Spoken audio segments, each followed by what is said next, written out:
Hi guys, so this model is Gemelite 3131C. So this one is dual boiler. So meron siyang boiler for steam and brewing head. So for steam and hot water natin, meron tayong 2 liters na stainless steel boiler.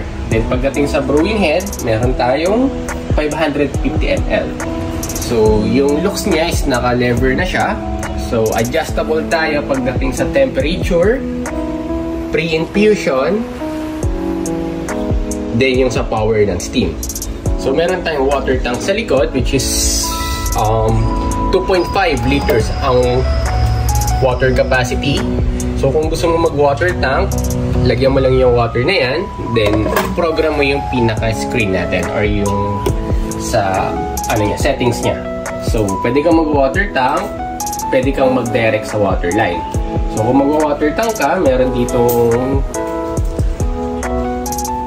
parang lever dito. So kung may choice ka, kung gusto mo ng water tank dito sa side, then kung gusto mong i-direct sa water line sa kabilang side.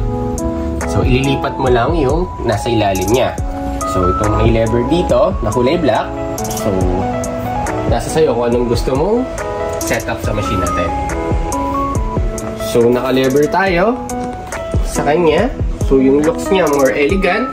Then naka-direct, naka-rotary pump na rin tayo, which is automatic 9-bar pressure na tayo sa kanya. So check natin yung power niya sa steam. So meron tayong, pagdating dun sa brewing head, meron tayong single, double, then yung manual. So ito yung temp niya. So naka 93 degrees Celsius tayo.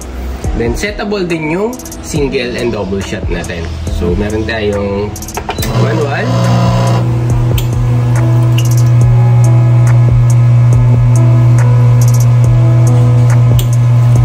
Ayan. So adjustable yung pre-infusion niya. Then meron tayong lever for steam and hot water. So yung nasa right side, ito yung sa hot water.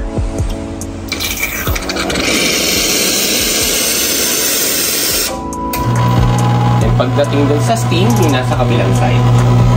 So yung sa steam niya,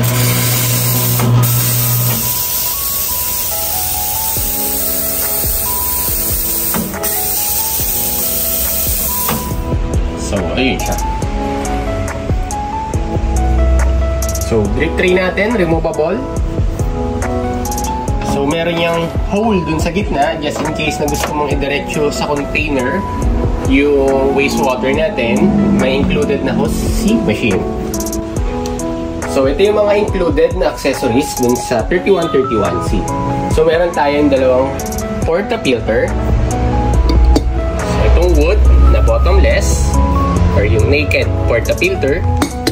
Then meron tayong ceramic handle na stainless steel. So double spout ang nakalagay sa kanya. Then double gasket. Meron tayong stainless steel na tamper.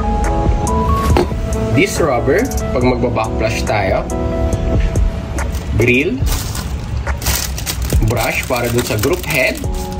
Then yung pang scoop ng citric acid or yung solution pag magdi-descale tayo. Then meron tayong hose for wastewater. So ito yung tinatap dun sa ilalim ng drip tray. Then ito naman yung hose natin sa water inlet. So ito yung kino-connect natin just in case na kung gusto natin gumamit ng container or i-direct natin siya dun sa water line. So ngayon, try na natin yung machine natin. So gagamit ako ng CF64 na grinder.